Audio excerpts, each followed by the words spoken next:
Good evening, everybody, and welcome. My name is Trey Grayson. I'm the director of the Institute of Politics. We want to welcome everybody to the John F. Kennedy Jr. Forum here at the Harvard Kennedy School. We also are excited to welcome back an old friend, a former fellow. David Keene was a fellow before this building was constructed, before almost everybody except a few of the mid-career students were probably born. The IOP was housed in a little yellow house up on Brattle Street, kind of across from where Boloco is now. And so that's where David was a fellow. We're excited to have him back, and we're also excited to have tonight's forum moderated by IOP fellow John King, you all know from CNN. John is going to be spending a couple days a week for several weeks during this semester, and is leading a study group that I believe begins tomorrow. So tomorrow at 4 o'clock, you'll have to come by and see John. So please join me in welcoming John and David.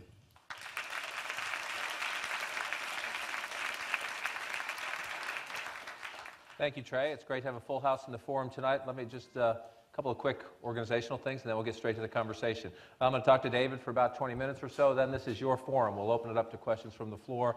I'll say this once more, and we get to 20 minutes. It's really important. I know this is an issue in which people have a lot of passions. I've known David for a very long time. It's very gracious of him to be here. We want to have feisty conversation. We want to have a provocative conversation. But please, when you get up, ask a question. If you want to make a quick statement first, make a quick statement first, but make it a sentence and then get to a question. That's what we want to have a discussion. We're not here for speeches. That being said, what I'm going to try to do over the next 15 or 20 minutes is set the table on some of the issues that are before us now in the public discussion from the President and others. David will articulate his views and the NRA's views, and then we'll get to your questions. And so I want to start with this simple question, the threshold question. We have seen in recent years, Columbine, more recently Aurora, Sandy Hook. Is it the NRA's just flatline position that we need no new gun restrictions, that gun laws just should not be looked at, period? Well, you can always look at things. There's no problem with that. We review these things. For example, we think that the National Instant Check System, the NIC system, which we supported early on and which we've in fact had to go back to Congress to get money to run because it's been cut down in various budgets over time. It's not working as well as it should work. It should be improved. And you know, for some years, it's been our position that those who've been adjudicated to be potentially violently mentally ill should be in that system. As far back as 1993, Wayne LaPierre, our executive vice president, appeared on Face the Nation with then Congressman Charles Schumer of New York and said, we've got to do something to get these people, who are the folks that are generally responsible for the mass killings. We have two different kinds of things. We've got criminals who use guns, and then we've got these kinds of folks. And Schumer got up, shook Wayne's hand, and said, I can help you with that. That was 1993, and today over 20 states refuse to put any of that data into the system. Mark Kelly, Gabriel Giffords' husband, at the Judiciary Committee hearing said there are over 100,000 people in Arizona alone, both felons and the people who've been adjudicated to be severely mentally ill who have not been put into the system. So it doesn't work, hasn't worked, and should be improved. The other thing that needs to be done, frankly, is we need to start prosecuting federally gun crime, because we have the laws to deal with criminal use of firearms, and we don't do it.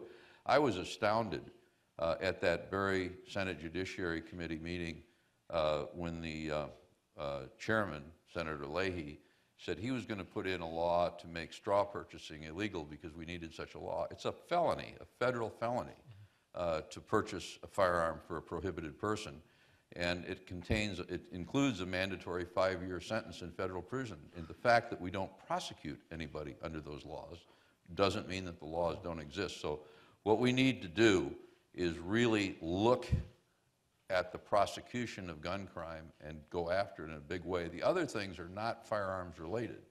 That's the mental health system, which has been dismantled and which is a real problem, and the fact that we do need security in places where these kinds of folks are likely to appear. On the universal background check question, the NRA was for it in '99. Mr. LaPierre and others have said no when the President proposes it now. Why is the NRA against what it was? It depends on how you define universal. And in 1999, they were talking about the gun show loophole, the so-called gun show loophole.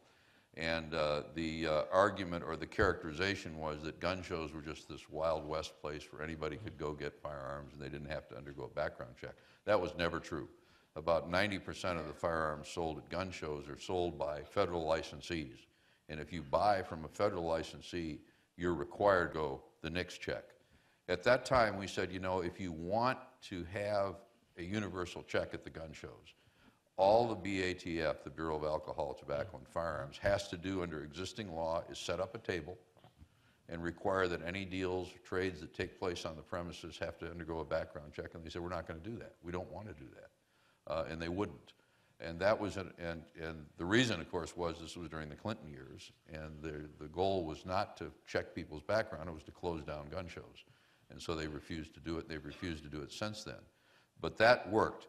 The other thing that's different today is on the system is we believe that that system has to be fixed. For example, there are two things that are wrong with it. The president, they've used various figures in different speeches, but the president said that since its inception, about 2.5 million prohibited persons have been prevented from buying a firearm under that system. The Justice Department figures say that the number is about 900,000. The rest of them, the 1.5 million, are what we call, or they call, the Justice Department calls false positives. In other words, people whose names are the same or that somehow get caught up in the system and get denied their Second Amendment rights, not because of anything they did or anything in their background, but because the system doesn't work.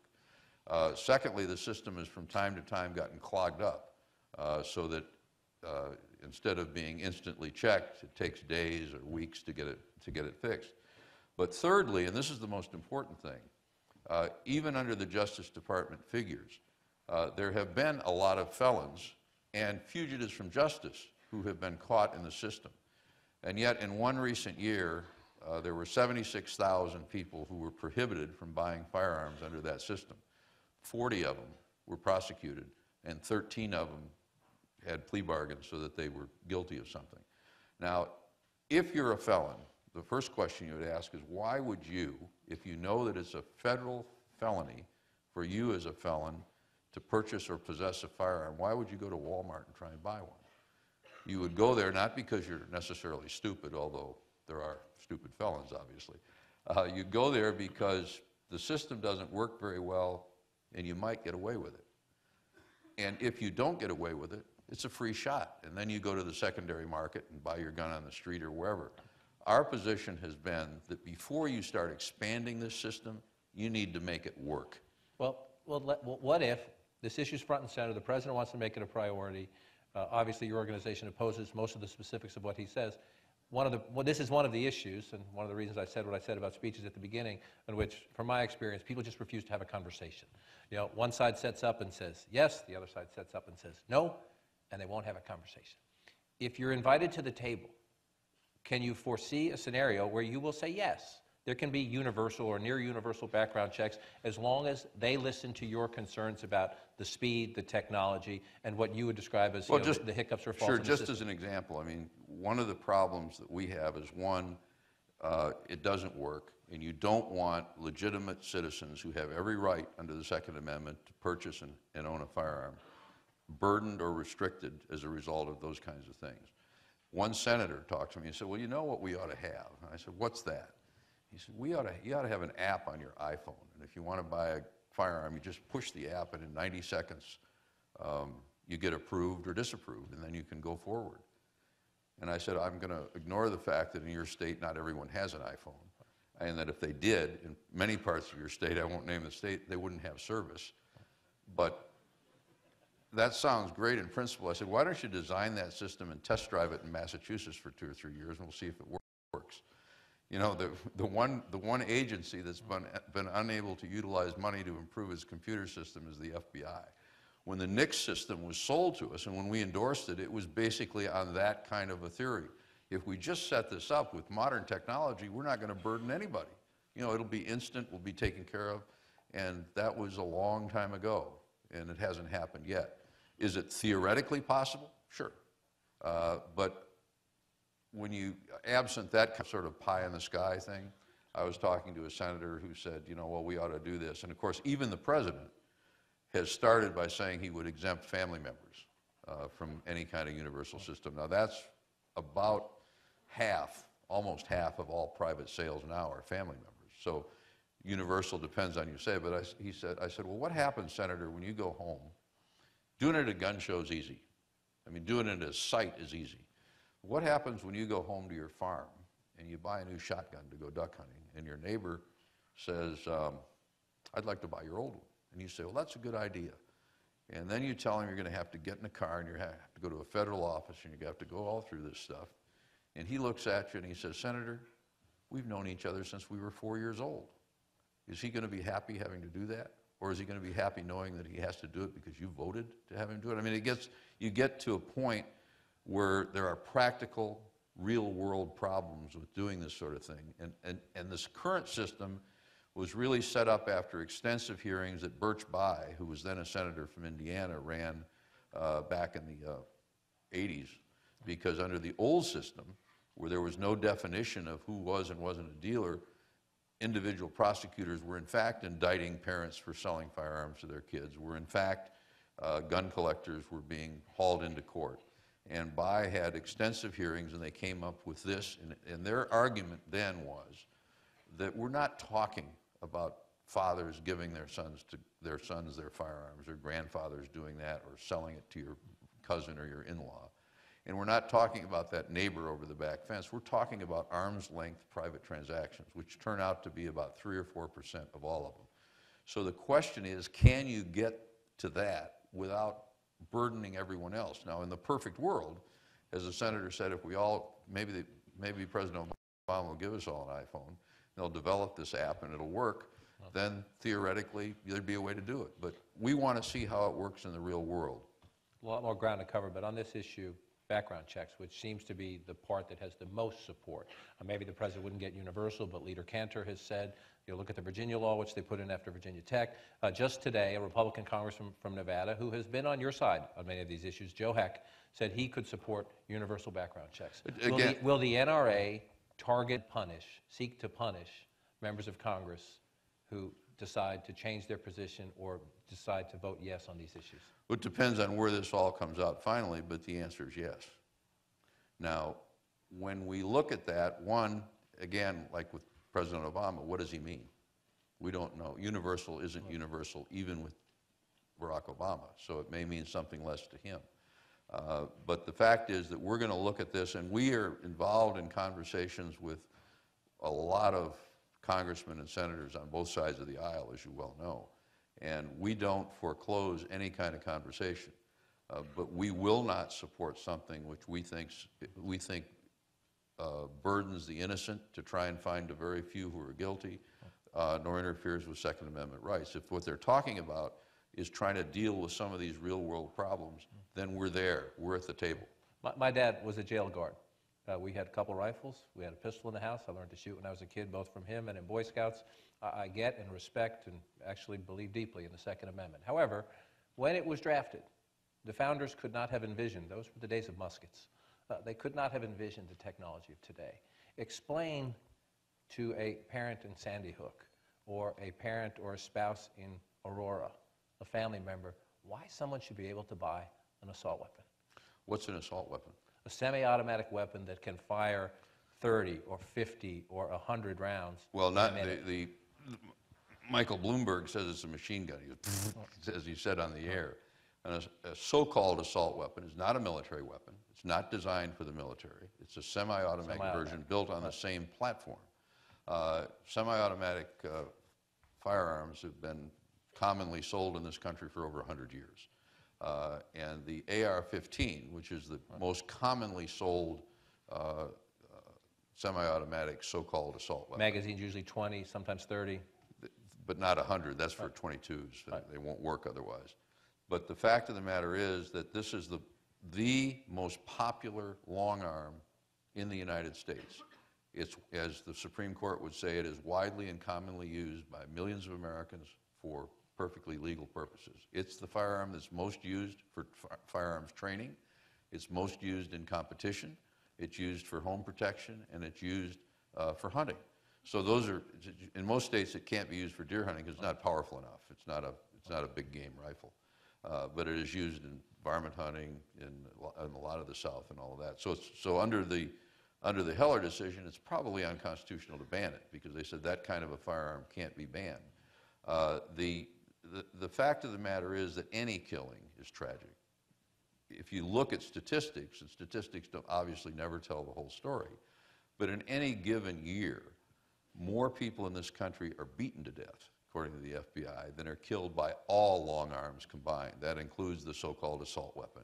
It includes shotguns and rifles and the like, semi-automatic and bolt action and everything else. So statistically, this is a firearm that's owned by millions of people, is very rarely used for illegal purposes. And so we're talking about banning it really not to prevent crime, but to feel good, because the bans on this weapon, on this firearm, are bans based on cosmetics. And that's what, you know, Dianne Feinstein would ban 157 different firearms that she thinks look like military weapons. And it's all based on cosmetics. They can't ban them on function because they function the same way as my shotgun when I go duck hunting. So what they've done, literally, and her staff did this, is they went through and looked at pictures and said this one should be banned, that one shouldn't. So that the same gun without a pistol grip will be legal. With a pistol grip, it won't be legal. And the question is, what does that do? It doesn't do much of anything, just as the last so-called assault weapons ban had no impact. And her complaint was, well, they got out of it by changing the cosmetics. Well, when your definition is based on cosmetics, what a shock. Let's go back to that period. We had what I'll call an assault weapons ban, a semi-automatic weapons ban. For 10 years. For 10 years, 1990, 2004. When this is proposed now, your executive director, Mr. LaPierre, says there would be dire consequences. What were the dire consequences from 1994 to 2004? Millions of Americans, not somebody who didn't want to buy such a firearm or didn't want to use it, but millions of Americans were disadvantaged in buying the kind of firearm that they wanted to use to take to the range and the like. The National Shooting Sports Foundation has done a survey of the people who own AR-15s. 51% of them belong to shooting clubs. They go out to the range all the time. They're involved in competitions.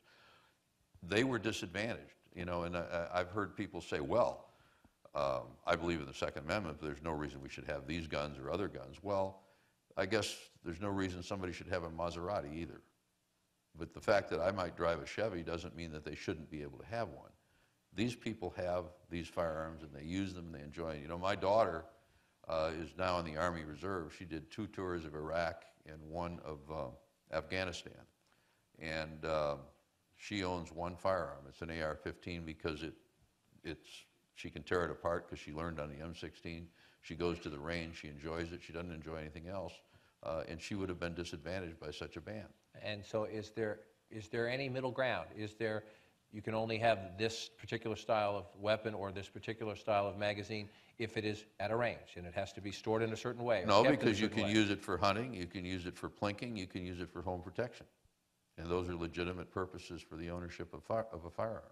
You can't own things that, you can't own a machine gun unless you undergo a check that's more severe than you'd get if you went to the White House to work. That's basically dealers and collectors and police officers that have those. And they've been banned from common use since the 1930s. You can't own exotic weapons, but the Supreme Court says you can own something like an AR-15. The rhetoric in all political debates, not just this one, and from both sides, I want to make that clear, from both sides, sometimes wanders into hyperbole and beyond. I have an email here from Senator Rand Paul, writing under the headline of a group called Guns and Patriots, not the NRA. And he says, Senator Feinstein's proposal can only be described as a radical scheme and the effective end of the Second Amendment in America. Isn't that a little much? Pardon? Isn't that a little much? It's a crippling of the Second Amendment. It doesn't end it, but if you can ban that gun based on its appearance, can't you ban other guns? For example, and it's always a mistake, not just for constitutional and legal reasons, but it's a mistake from policy reasons to be making legislation at the height of an emotional moment. So we had the situation in New York where the governor of New York rammed through gun control legislation that nobody read, nobody had a chance to read, and it was passed. That legislation, he got into this thing about high-capacity magazines. You know, somebody said, well, we shouldn't have 100 rounds. They go to 7, right? Shouldn't have 30. He said, I can do better than that. I'll make it 7.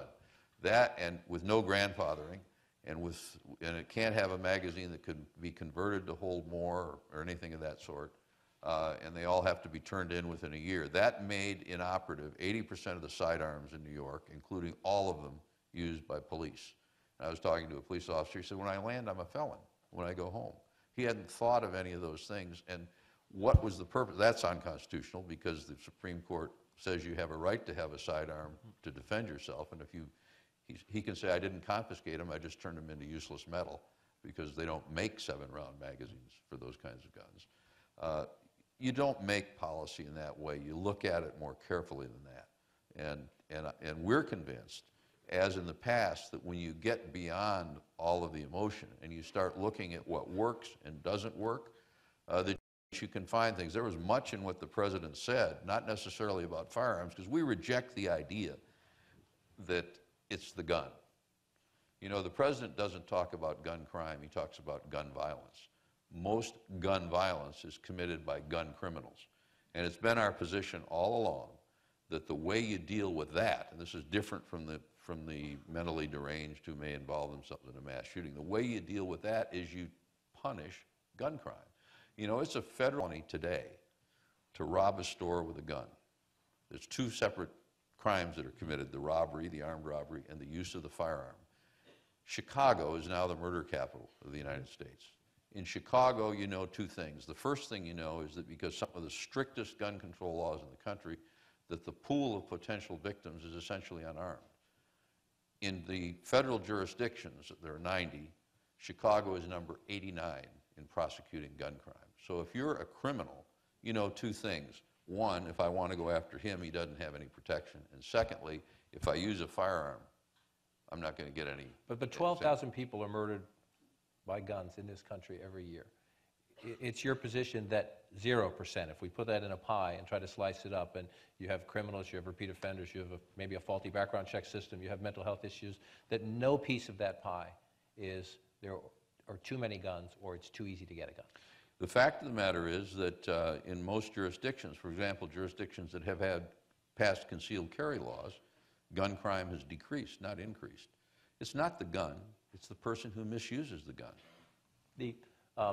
Another thing that has been said by NRA leadership and by others in this debate is that this is a first step by the president, the Obama administration, for confiscation and a gun takeaway. He's been president for 4 years. He proposed 0 gun control in his first term. 0. Didn't lift a finger, didn't ask for a bill, didn't push a bill, didn't advocate a bill. Now he does. Where is the evidence that President Obama wants to confiscate your guns? If you go back, I can give you 2 pieces of evidence. One's historic, and that is that Barack Obama, long before he ever ran for public office, I used to say before he thought about running for public office, but that's probably not true, back in Chicago was an anti-Second Amendment activist. He was at the Joyce Foundation, which, as you may recall, was the foundation that actually went out and basically bought law reviews and put people in to try and push this revisionist theory of the Second Amendment that it didn't guarantee individuals the right to keep and bear arms. In the Senate in Illinois and in his campaigns, he said he didn't believe any American had the right to privately own a firearm. He co-sponsored legislation that would have made it illegal to purchase, possess, or sell a handgun in the United States. I mean, his record on that is clear. Now, he didn't do anything. One could argue he had other things on his plate during that first term. And even during that first term, he didn't want to talk about firearms because there's some political danger in doing so. We felt during the campaign, I felt very strongly that if he got a second term, he was going to do something if he found any reason that he could to go after Second Amendment rights. Let me give you that example. I was a delegate to the last UN Small Arms Conference. That was during the Bush years. There was another one this time coming up to a treaty. They had a treaty basically finished, and it would have gone to the president's desk in August. The White House, through the State Department, notified the UN that they would like it indefinitely postponed, and the UN kindly did that. And then within hours of his victory speech in Chicago, another message went from the State Department that the president wants that on his desk as soon as possible so that he can sign it. And the UN is convening this next month to do the committee to do that. He didn't want it as a political issue because it was a volatile political issue and he didn't want to be involved in it. But we felt that after his reelection he would, because this is one of the things that's always been on his agenda. Now, the question about where do these things lead, the Justice Department, as you know, a memo was leaked from them to us last week, which basically concluded that a universal background check would not be useful in preventing crime or violence unless it was linked to a national federal database of all gun registration, which the President has said he's not for. But in fact, both Andrew Cuomo and Dianne Feinstein, before their bills were introduced, said that the way to make this effective was what they called a mandatory buyback. In other words, we know you have a shotgun or a 15, and if you don't sell it back to the government for whatever we say it might be worth, then we're going to come after you. And the Justice Department position on the so-called assault weapons ban was that that wouldn't work absent a mandatory buyback. And those are logical conclusions that was reached by justice based not just on history and experience here and elsewhere, but are consistent with what these folks have been saying for years. Now, the President may not go that far, or he may go that far. Our problem is that once you start down that road, that there is an end point, and we don't like it. We're going to get to questions in 1 second. I'm going to ask one more. What the NRA, rightly so, points to is the United States Constitution and the Second Amendment, which guarantees that right. That is the backbone, the foundation of our democracy. In a democracy, does public opinion matter? It always matters. So 92% of the American people in a recent New York Times poll support universal, again, they may not understand the complete description, but let's say support more robust background checks.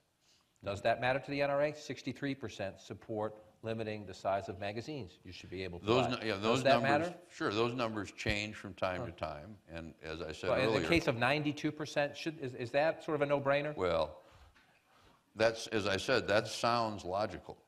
When you get into a discussion of it, it may not sound as logical to a lot of people as I time guess goes then on. part of my question is, will you join the discussion if you're invited We to are the in the table discussion. and it's a healthy conversation, or We is it would just going to join be the no, discussion. and We if you went- vote for this, we'll defeat you?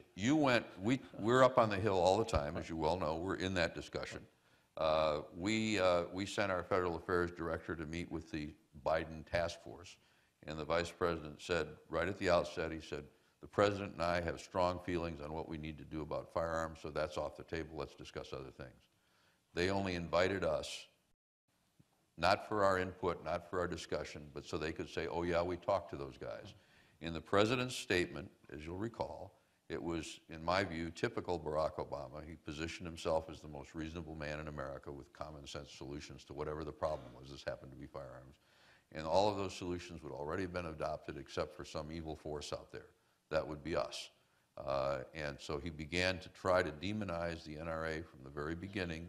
That's a time-tested political technique, and it's very difficult, frankly, to engage in a rational discussion with people who are out to destroy you, and that's what he's trying to do. Let's get to our questions. I would agree with the premise without accepting that completely, that both sides are having issues with having an open mind at the beginning of the conversation. Let's get to our questions, and again, please, David's been gracious with his time. If you have a position on these issues, don't be afraid to state it. Tell me who you are. You state your position if you want, but keep it in a sentence or two. You'll be surprised to learn this, that not everybody agrees with Let's have a question, Mark. All right, thank you very much. My name is Sitza Gofard. I'm a sophomore at Harvard College, and this is obviously an issue that means a lot to me, and I'm sure to everyone here. So I'd like to ask you again about your opinions on high-powered semi-automatic assault weapons. I know you touched on it briefly, but frankly, I wasn't very satisfied with your response. You claim that, quote, the bans that Congress passed or wanted to enact were based on, quote, cosmetics, and that, quote, they function like duck guns. But frankly, it's pretty clear that the facts are there that the tragedies at Newtown, the tragedies in Aurora, and so many other shootings could have been much, much less lethal had these villains not had these high-powered semi-automatic assault weapons. So I want to ask you, Mr. Keene, why? Why do you think the public needs to have these in their hands? Why is this, we all know that the Second Amendment guarantees rights to firearms, but why do they need these types of firearms while children continue to perish in the madness out there? Well, most gun crime and most gun violence is not committed with these kinds of firearms. And let me just, first of all, the AR-15 is not a high-powered assault weapon. The .223, the caliber that it uses, is illegal in many states for deer because it's not powerful enough for big game. Any deer rifle, indeed, as Joe Biden likes to point out, any shotgun can be far more lethal than one of these rifles. The reason that people should have a right to them is because they're legitimate to the Constitution. They enjoy them. Millions of people use them. Very rarely are they used for criminal purposes. And yet, any killing is tragic, whether it's with knives or guns or semi-automatics or explosives or whatever. After the Aurora shooting, Governor Hickenlooper in Colorado said there wasn't anything wrong with our gun laws. The problem is there are people who are evil. And that's what we have to try to keep any guns out of the hands of. That's why we want to make sure that the mentally adjudicated are, in fact, included in the background check. But the firearm itself, it's very popular. It's very widely used. In fact, you know, one of the groups of people that use it, we do a lot of work with handicap shooters.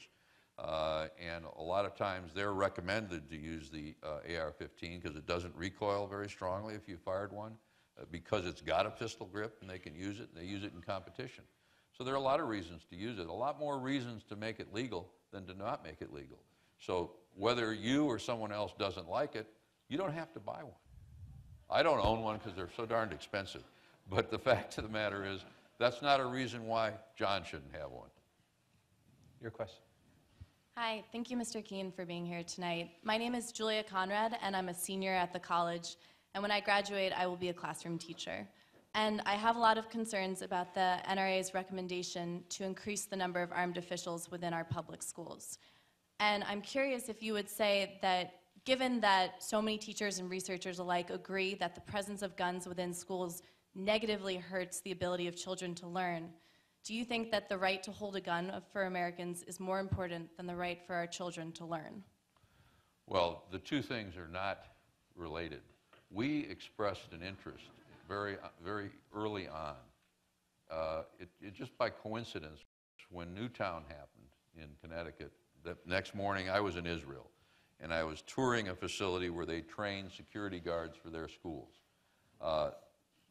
In the 70s, 60s and 70s, they had a whole spate of school shootings in Israel, mostly by people who listened to different crazy voices than some of our crazy people. But the effect was the same. Initially what happened is veterans came forward as volunteers to protect the schools. Ultimately that transformed itself into a system where each school has to look to its own security, and they use private security forces, not military and not police. And virtually all schools in Israel have this.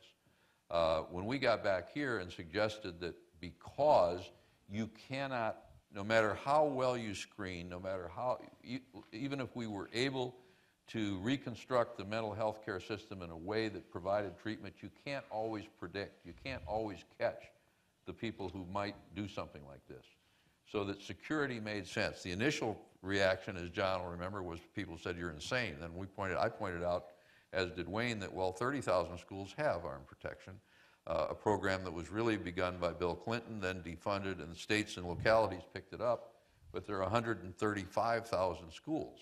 And what we suggested was that in every school, the teachers, the administration, the parents, and the local authorities ought to talk about what is appropriate for that school and decide what kind of security they needed. In his statement, the president, after deriding the idea, announced that, well, he was willing to pay for another 1,000 resource officers for schools. That doesn't solve the problem. But the fact of the matter is that we protect jewelry stores, we protect banks, we protect sports stadiums, we protect a lot of different places. And if our kids are as important as I think they should be, why don't we protect them? Let me try a little exercise before I take the next question. Stay by just one second. One of the things you learn if you do what I do for a living and you travel to all 50 states over the years is that this is a very interesting, complicated 50-piece puzzle we have in this country. So some of you have strongly held views. If you travel the country, you might find that people disagree with you, which is one of the reasons I ask for respect in the conversation. I just want to show a show of hands. Yeah, I just want to show it would be, well, it would be pretty boring. Yeah, I guess. It couldn't have cable television. I'd like a show of hands if you are from a household where somebody has, in your lifetime, owned a gun. Raise your hand. The national figure is about 47% of households. If you believe that no one should be able to purchase a handgun or a rifle, raise your hand. Okay, let's continue the questions. Darren Rivas from the business school. I think one of your greatest assets is your influence as the as NRA. Your scorecard is a very effective tool with Congress. Would you consider adding items to your scorecard to push for increased spending on mental health, FBI spending, security, and Congress and the states? I ask this because a lot of your natural allies in D.C. are also against spending expansion and have supported cuts to these programs. So wouldn't it help your power to be a positive change on these issues where a lot of your opponents actually are big supporters? Great question. It is a good question, and it goes to the mission of the National Rifle Association. We often get criticized because we only grade people on things that are directly affected on the Second Amendment. For example, we could grade you if you were a member of Congress. We could grade you if you voted against appropriations to include the adjudicatedly potentially violent in the NICS system. We couldn't grade you on the basis of the general mental health care system as much as we might think that's important. Not because it isn't important, but because it doesn't go to our core mission. The strength of the National Rifle Association over its existence has been that we come from both parties, from all walks of life, from all kinds of different people, and that we focus on that issue and that issue alone. We get criticized, as John knows, for that. We were roundly attacked by the Republicans in 2010 because we endorsed about 65 Democrats. They were Democrats who voted with us. I've gotten calls from people, and as many of you know, if you read my bio or whatever, I've been involved in conservative politics and Republican politics all my life. So I'd get calls, and we were attacked on radio shows during that same cycle saying, you endorse somebody who's pro-choice. And my answer is, what is it about a coalition you don't understand? We have one mission, and our effectiveness goes right to that mission. And a lot of the people we endorse, I would vote to endorse them and not vote for them, because when I vote on a lot of different issues. But I do think, and I have to say this, whether or not we can grade somebody on it doesn't mean we don't discuss it. And one of the advantages, if there is an advantage, the silver lining of all this debate that's going on, is that there is now a focus on that very problem. And you're getting people who are concerned about spending as well as others saying, you know, this is something that we've got to fix. Because I think that there's pretty much even in that, in Senator Leahy's hearings, which started out on guns, about half the discussion was about the mental health care system. And that's not something we're going to grade on, but it is something we're very interested in. It's something that needs to be fixed. Please. Hi, my name is Chanel Washington. I am a sophomore at the college. And shortly after the Newtown killings, after Obama announced that gun legislation would be made, your organization released an advertisement that called our president, quote, an elitist hypocrite because his daughters are protected by armed guards at their schools and he doesn't support more armed guards in our schools.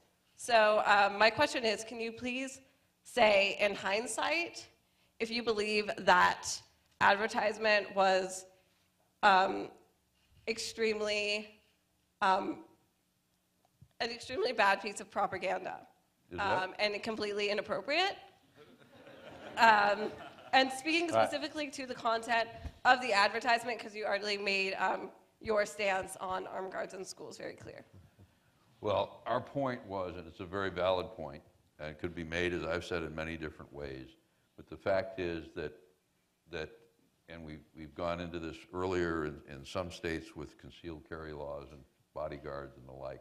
Many of the biggest opponents of Second Amendment rights have bodyguards, have armed bodyguards. Dianne Feinstein used to have a concealed carry permit. She said, anybody who messes with me, I'm going to shoot him. You know, they don't. The suggestion is it's okay for them to have guns, not for us. For security, many of the people who derided the idea of school security are elitists who, in fact, send their kids to schools that have such security, often private schools. The president's children deserve protection. So do other children. So, and that we don't decry that, we don't deny that, we don't think they shouldn't have it. We think that the same consideration for the safety of all our children is as important as it is for the protection of the elites. Was the tone of that a mistake in hindsight, though, to the question? I'm sorry? Or was the tone maybe in invoking the children, was that a mistake in hindsight? Or was this geared not at impressing her, but as in telling your members, we're going to fight? We are going to fight. But was that the point? No, that's our slogan on the whole question. We fight for your rights. But the point of there is that we deserve, and the American people deserve, the same protection as the elites have. My fault for not going up sooner. I'm the idiot who was keeping the conversation down here. Go ahead, sir. Hi, my name is John. I am a junior at the college from Turkey, and I wanted to ask a question about the Arms Trade Treaty that you brought up at the UN. I was actually in the room when our NRA Vice President LaPierre made a speech, and I think you've missed that bit when you said Obama tabled it, because he made a very aggressive speech saying he has 60 senators who have signed a particular document that said they were going to oppose the Arms Trade Treaty, and that was one of the reasons why there was a lot of pressure on Obama, and that's how he, despite the fact that he believes in it, I believe that's why he gave in to the pressure, which was also inflicted upon by your group. And I think you missed that when you said Obama kind of killed it, and then it, well, my question is, what will change that stance of the NRA that has been obstructing the Arms Trade Treaty at the UN? Before the election, and this vote, I know because we monitor these things, 58 senators in both parties said they would not vote for the treaty as it was written and as it's proposed, and they won't today. We have urged from the very beginning that privately owned, civilian-owned, and sporting firearms be excluded from the treaty, and they have refused to do that time and again.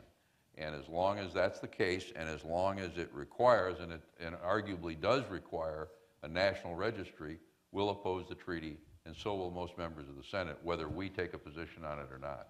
More broadly on the question of votes, we'll see what happens in the committee hearings. But if an assault weapons ban comes out of a committee, if limits on magazines comes out of a committee, I'm speaking about the Senate, background checks, some expansion comes out of a committee, and there are 50+ votes, but not 60 votes, will the NRA score people on supporting a filibuster, or will it say, let's have an up or down vote? We'll see. But I'll tell you something, there will be votes. Because one of the things that's gone on in the last decade is there haven't been many votes, as you know, or any votes on firearms questions, and therefore we are asked to grade people on their rhetoric and not on their performance. And this time, and one of the reasons that the Senate is reluctant to do anything, there will be votes. The President wants votes, we want some votes. We may differ on which ones they are, but we'll be looking at these folks and asking how they vote, and so are their constituents. You know, the narrative of We should have the forum invite you back right before the 2014 election. Sir. Thank you, Mr. Keene, so much for being here with us. I really appreciate you taking the time. So I know the Aurora shootings, the Sandy Hook shootings really brought the gun violence to the center of attention in America. But every day, there are places in America where gun violence is either an imminent threat or a danger right around the corner. And so I'm really interested in what the NRA thinks that the federal government should do to stop the spread of particularly illegal handguns in urban environments in America.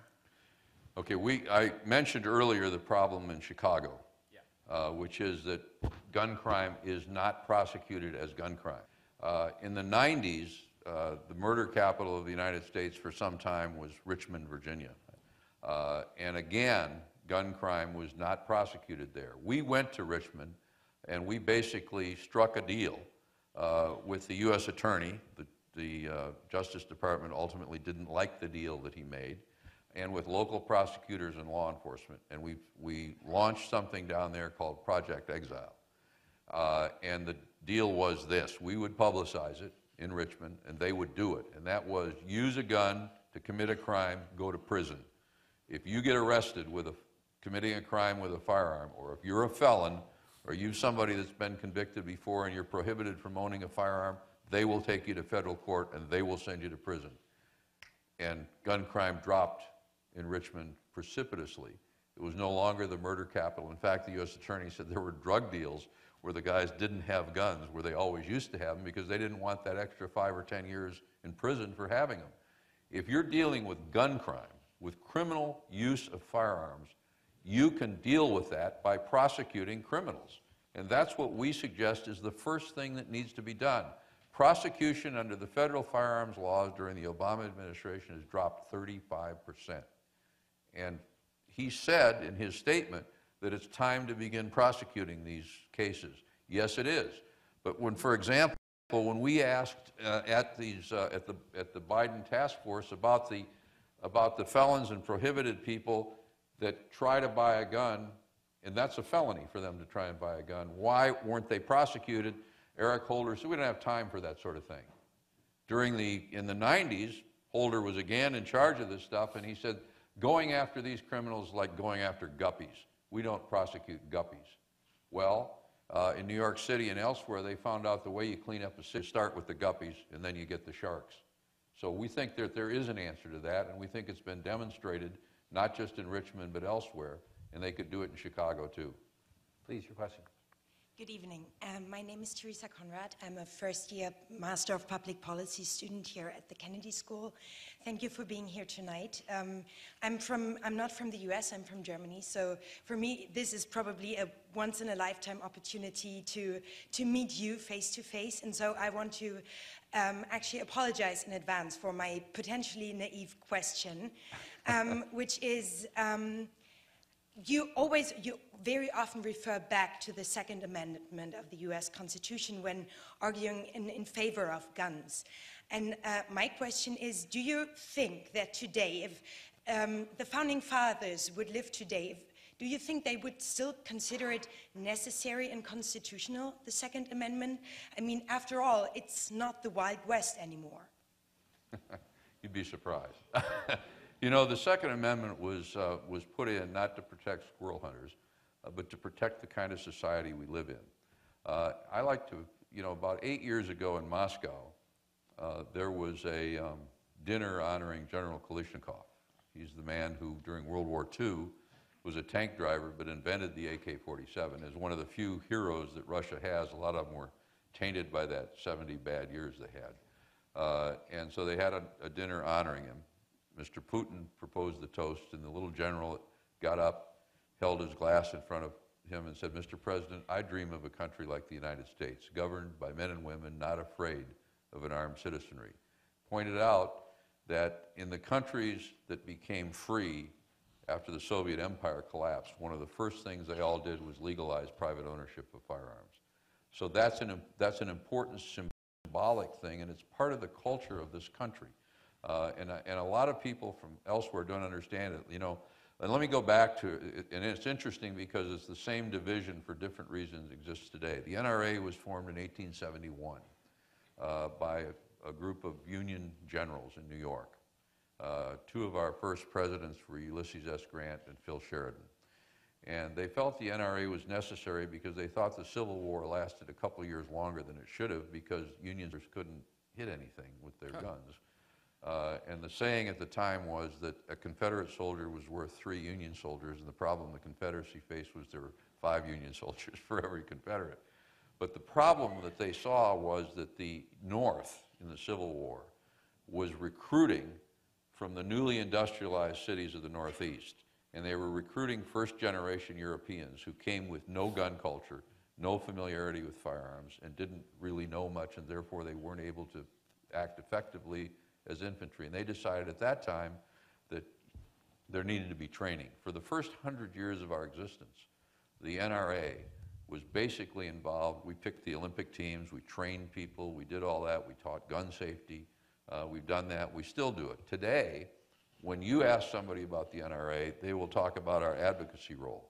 The interesting thing is until the 1970s, we'd never endorsed a candidate, we'd never given any political money, we didn't have a lobbying arm, and we didn't have lobbyists because there wasn't any need for it. because the Second Amendment was supported by everybody regardless of party. Hubert Humphrey was a life member of the NRA along with Dwight Eisenhower and the others. When the culture wars of the 70s developed, things changed. And our lobbying arm was actually formed at the insistence of John Dingell, who's still in Congress, who came to us and said, you know, you can train all the people you want in the safe use of firearms. You can talk about hunting, you can talk about competition, but you're not going to be able to do any of that unless you get on the ball and fight for Second Amendment rights, which we've done ever since. And that really was a morphing of the NRA into an advocacy group. But even today, we spend, in terms of our budget, about 10 to 12%, even in an election year, on advocacy, lobbying, and politics. The rest of it goes to all of the things that we've been doing for over 100 years. It goes to the Boy Scouts, the Girl Scouts, the 4-H. It goes to equipping shooting teams in high schools and colleges. It goes to international competitions and running the national matches for competition in Ohio. So the NRA is very involved, but we know that without the Second Amendment, that all of the other things we do could come to naught. I want to keep the students' questions. So just quickly, you don't think, you mentioned, obviously the Founding Fathers, back to the Revolutionary War days, you mentioned the Civil War days. You don't think that they might, given the technology of today, think that it is reasonable to, yes, have a strong and firm Second Amendment, but a reasonable limitation on how many rounds a gun can fire in a certain amount of time? Well, when they wrote the First Amendment, all they had were quill pens and handset type. And the First Amendment protects all the modern technology that's come since then. But there are reasonable restrictions. I might argue there are unreasonable restrictions. We might disagree on that, but there are restrictions on the First Amendment. And there are restrictions on the Second Amendment. Post 9/11, we have a Patriot Act that puts restrictions on all Americans. Let's not get there because I'm not with I get you. I'm not saying, but but these things happen. There's no... There are any of the guaranteed rights, the First Amendment and the Second Amendment, come with the possibility of legitimate restrictions. But those restrictions are looked at very critically by the courts. It is not, in violation of the First Amendment, it is not simply a violation of the First Amendment to gag you. It is also a violation to put too great a burden on your ability to exercise your right of free speech. The same is true with the Second Amendment. Let me give you an example since the Heller decision. The concealed carry law in Maryland, one of the most restrictive states, was struck down by the federal courts on the grounds that the restrictions that they put on granting a carry permit were too onerous and in effect denied citizens their Second Amendment right to protect themselves. And they made another point, which was that when you're dealing with a fundamental right, it is not right to require the citizen to demonstrate that he should be able to exercise that right. The burden has to be on the state to show that he shouldn't. So, and that's true of the First Amendment and the Second Amendment. So, yes, there's even during the and so with universal background checks, the state would have that information, you couldn't possess a cannon.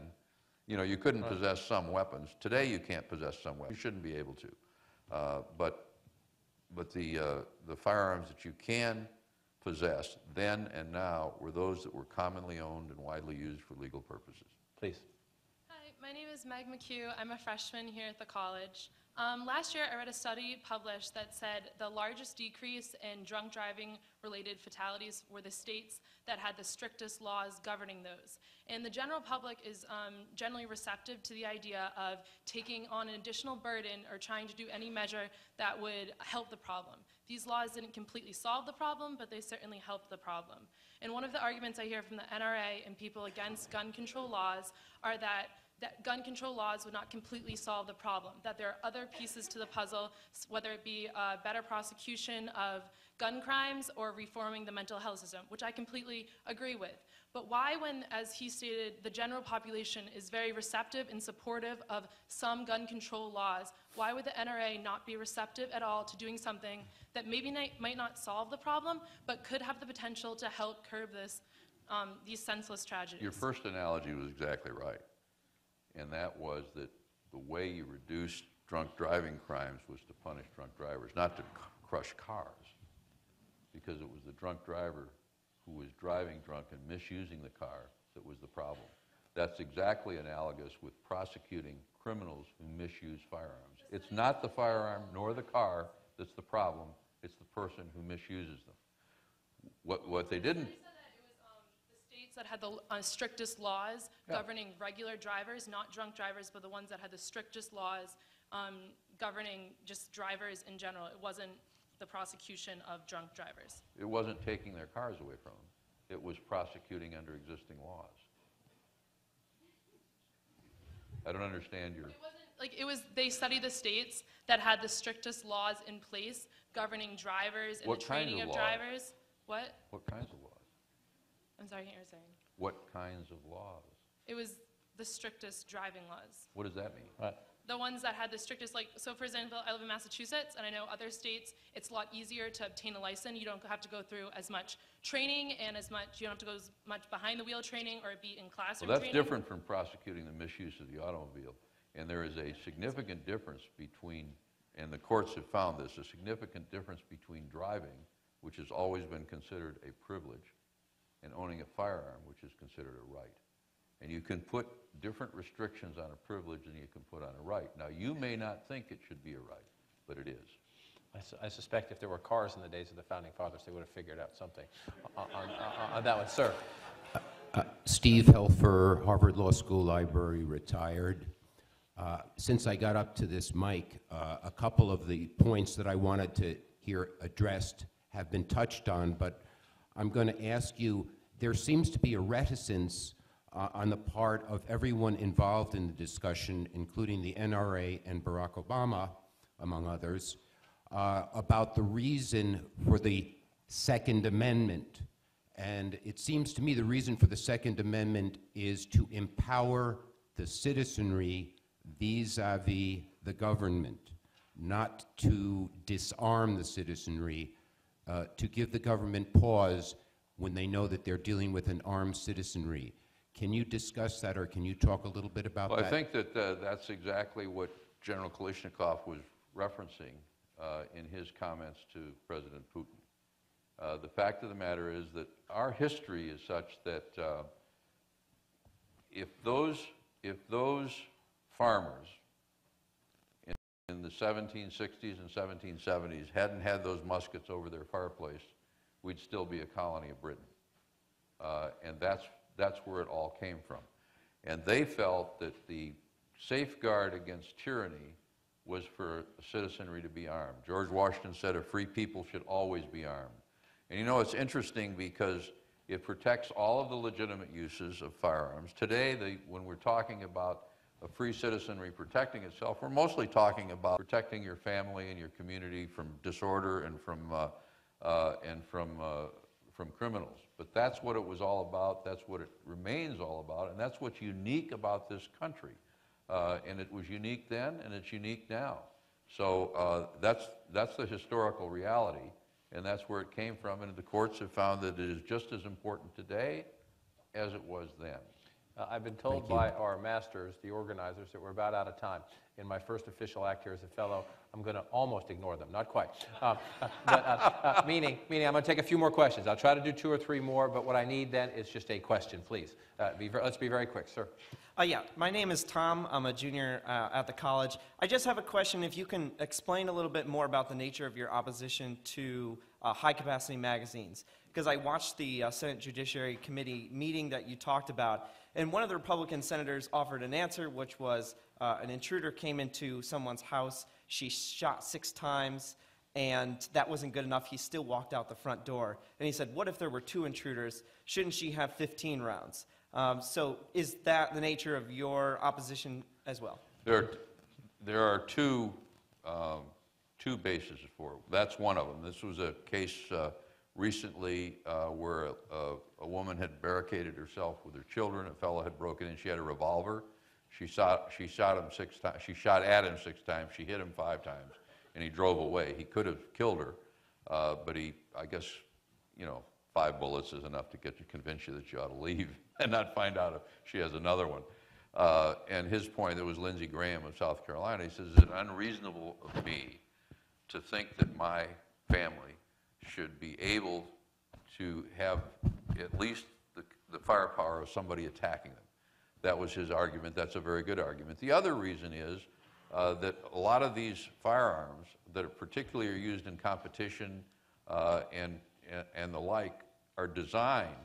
So you could reload them with single shots, but it would take all day. It's not what they do. It's fun to shoot that way.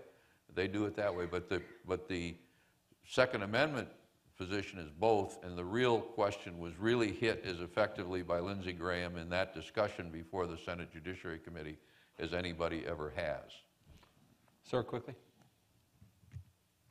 Good evening, Mr. Keene and Mr. King. My name is Marcin Kostecki. I'm a junior from the college. I'd like to thank you for taking the time to come visit and speak with us today. Throughout your conversation, you've discussed bans on certain kinds of weapons. For instance, in your discussion about machine guns, judging from your choice of words and the tone of your voice, I'd venture to guess that you would be of the opinion that these weapons should not be available to the general public. That brings up the question, what criteria should be used to determine which kinds of weapons should be available for use and which ones should not, should be illegal? Clearly, you've stated that cosmetics is not a good criteria. So I'd like to ask what, for you, would be the dividing line between legal and illegal weapons? Well, since the 1930s, fully automatic weapons have not been available to the general public and shouldn't be. And the Supreme Court's position is that if it is, just as in the 1790s, if it is widely owned and commonly used for legal purposes, then it should be in the hands of the general public. Now, that obviously means machine guns are not widely used. They're not commonly owned. They've been banned since the 1930s. In addition, Mayor Bloomberg once took the position in an interview that the NRA supports people owning rocket launchers. I don't know if you remember that. I don't know that rocket launchers are commonly owned and widely used for any purpose by the American people. Those are things that, those kinds of exotic weaponry are not something that anybody envisioned being in the hands of the civilian population. But the modern version of the musket is the semi-automatic rifle, or the bolt-action rifle, or the pump-action rifle. And those are legal under the Constitution, and they're widely used, commonly owned for legitimate purposes, and should be legal. All right, let me finish up here. Hi, my name is Sylvia. I'm Director of Operations for the Forum Committee. For what? And Director of Operations for the Forum Committee. One of our Twitter followers asked us today, why did the NRA advocates push legislation through Congress 20 years ago that prevents any federal money to be used for gun safety research, and how do you see that playing into the debate now? It was not a ban on research. In fact, the appropriations rider was put on the CDC because it was being used during the Clinton administration to lobby for and promote gun control. In fact, the language of the rider is that this is supposed to be illegal anyway for the federal government, but the language is that no funds may be used for lobbying or the public promotion of gun control. That's different from research, and a lot of research is done. That's a mischaracterization of that legislation, or of that appropriations rider, which is what it was. So what would you advocate now? I'm sorry, quickly. No, what would you advocate now about gun research? Gun research is being done, and it's being done by other agencies. Some of it's being done there. Actually, the CDC is a very inappropriate place to be doing it. Back in the 90s, there was this whole thing about how, remember, that people who owned firearms were somehow sick. And the Clinton administration, actually, the CDC said this is some kind of an illness, which is a little patronizing, I would think. But the fact is that they then used this to argue that to fight disease, the disease of liking guns and enjoying them, you had to have some kind of government action. That limitation was put on so that they could not lobby for gun restrictions, and they're not allowed to do that now. They can study anything they want. I'm sorry, our last question has to be from up here. Thank you, Mr. Keene. My name is Sophie Kim. I'm a second-year student here at the law school and the Kennedy School of Government. My question is, Republican pollster Frank Lutz recently came out with a statistic that 74% of NRA members support criminal background checks. And what is your response to the accusation that the NRA leadership no longer accurately represents its membership and is instead representing the gun lobby and the gun industry? That's part of the administration's narrative that they hope they could sell to the public and to Congress. And the so-called poll was sponsored by Mayor Bloom Group and is not a poll of NRA members. He doesn't have access to the NRA membership list because we don't let it out.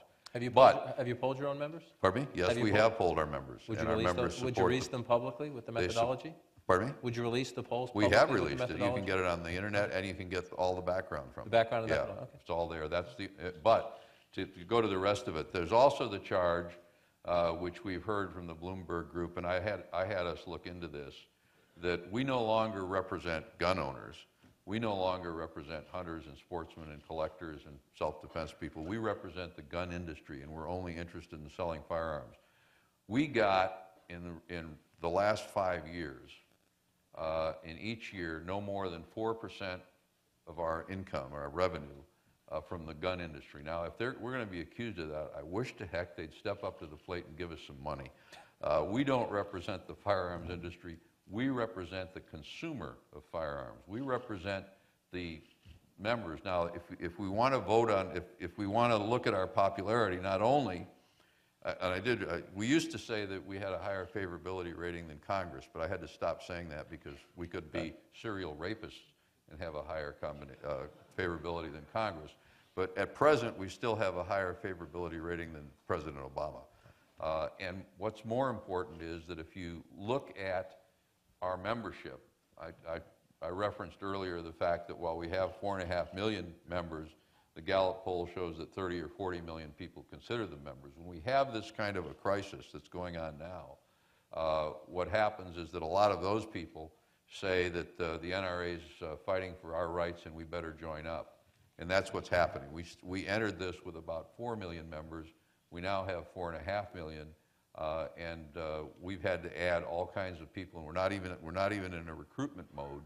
But we've had to add all kinds of people because our phones are tied up 24/7 with people joining the NRA. So I think that gun owners are voting with by joining us, and that we represent them, and they know that. I want to thank you for your questions, and I want to apologize for not getting to those of you who were waiting. We are out of time here. Because I talked too much. There is a venue for, I guess, some of us to continue the conversation after, but I just want to close by thanking you all for your time, your patience, and your respect. I want to thank David for his time and his taking questions from many people who disagree with him. I think that's important. This debate is front and center before the country. We'll see where it goes. As someone who's been in Washington a long time, I don't think the president's going to get exactly what he wants, and probably not much of what he wants, but there will be votes, and we'll watch this go forward, both in a policy sphere and then how it turns into the political sphere. And I think as it does, it's great for the forum to have a distinguished guest like David, and again, I think David was very gracious with his time. And so please, a round of applause for our guest, and thank you all for being here. Thank you. Well.